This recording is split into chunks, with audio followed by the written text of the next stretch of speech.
So chapter 1 introduces us to the three main characters. And it's important to note that even though we don't actually meet Dorian Gray in this chapter, we do learn a lot about him as a character. And so you need to be aware of him as we go through that.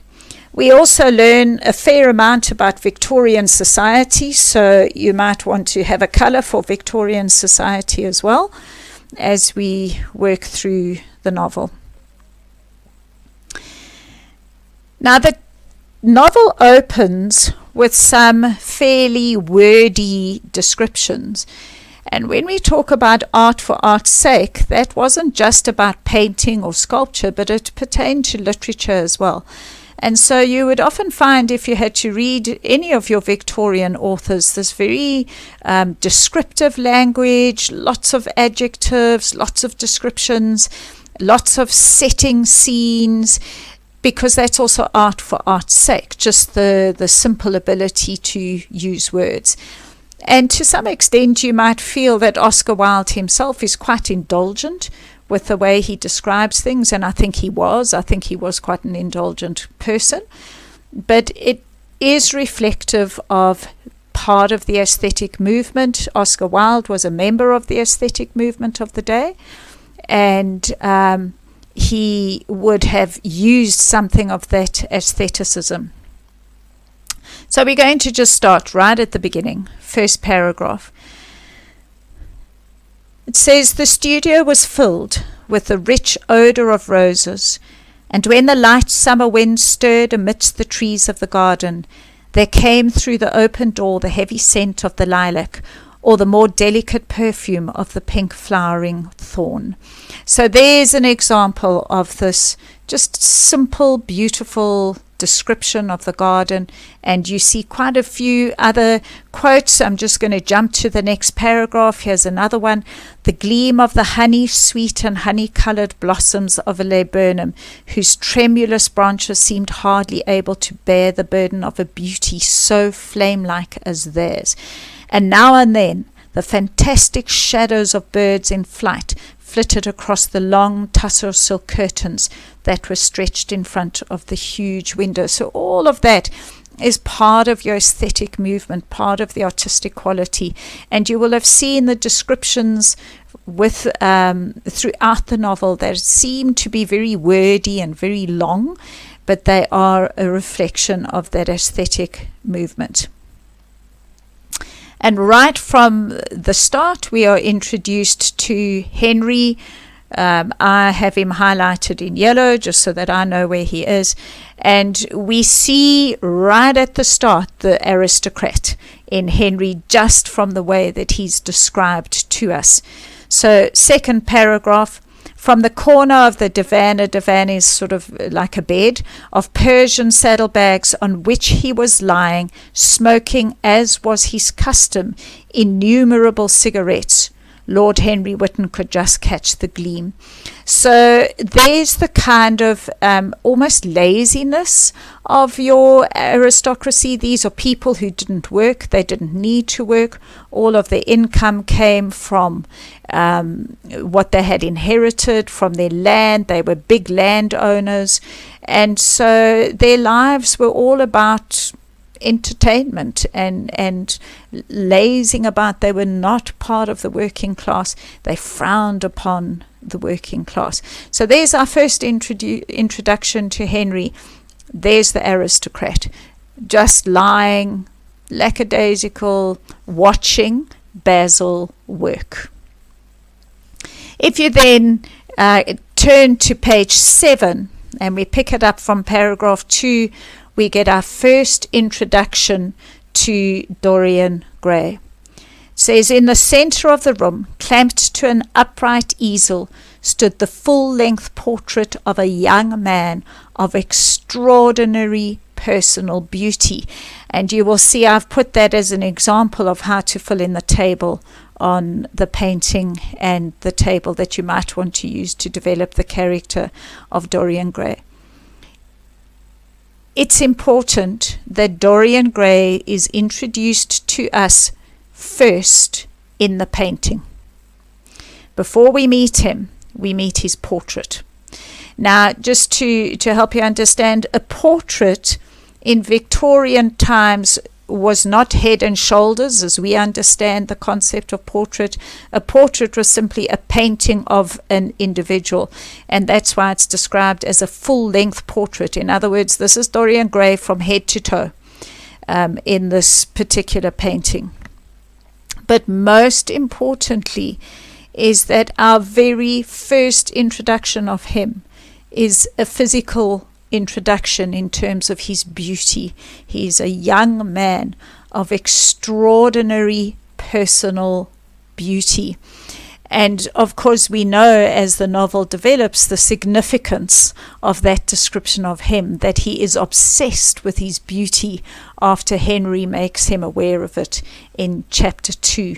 And that is part of the aesthetic movement, the pursuit of beauty. It's part of the hedonistic movement, this pursuit of beauty and sensate experience.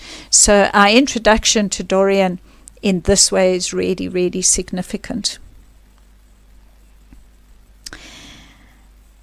And then in the next paragraph we are introduced to Basil. As the painter looked at the gracious and comely form he had so skillfully mirrored in his art, a smile of pleasure passed across his face and seemed about to linger there. But he suddenly started up and, closing his eyes, placed his fingers upon the lids as though he sought to imprison within his brain some curious dream from which he feared he might awake. So Basil is also introduced to us through the painting and his perception of the painting. We learn a couple of things about him from this paragraph, that Basil is skillful as an artist. He is a reputable artist. He is well known by people as an artist, hence he's being invited to the various upper class soirees and luncheons and so forth because of his acclaim as an artist. But we also get the first hint of the connection that he feels to the painting and then also to Dorian Gray that we see develop as the novel progresses.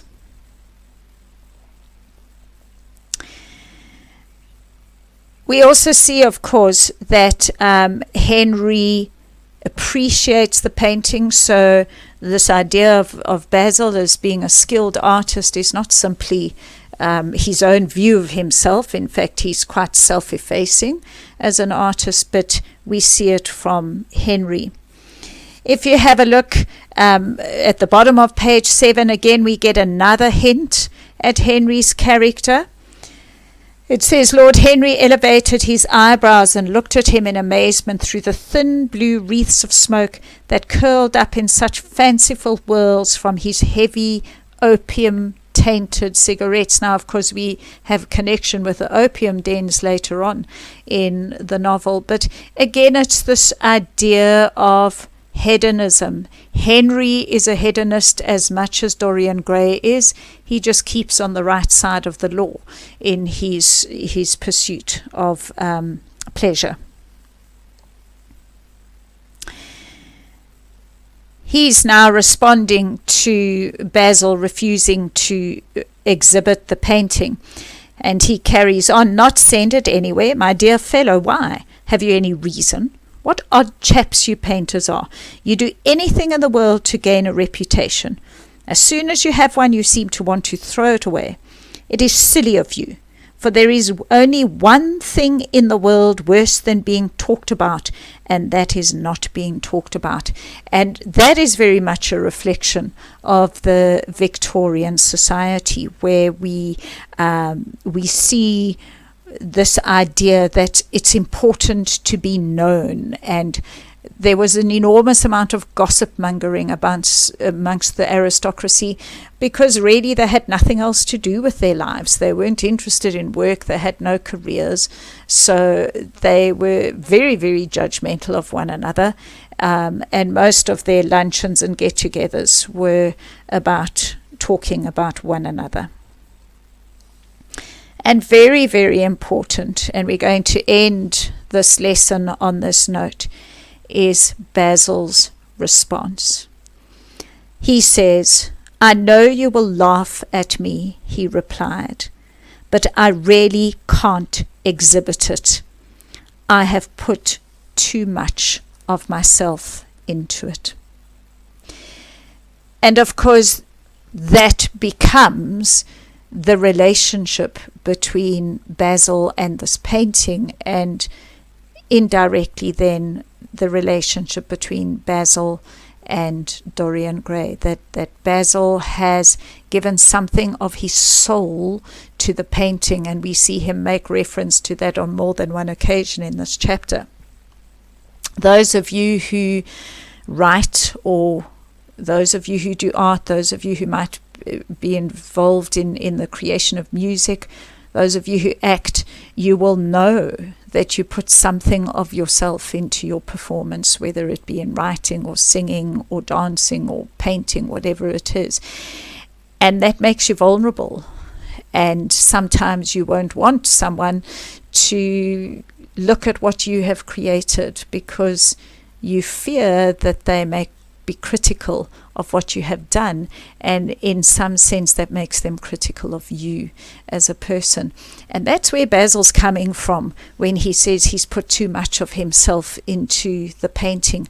He's made himself vulnerable, and he is afraid that if he exhibits the painting, people will not see Dorian Gray, but they will see him, and that he will be judged for that.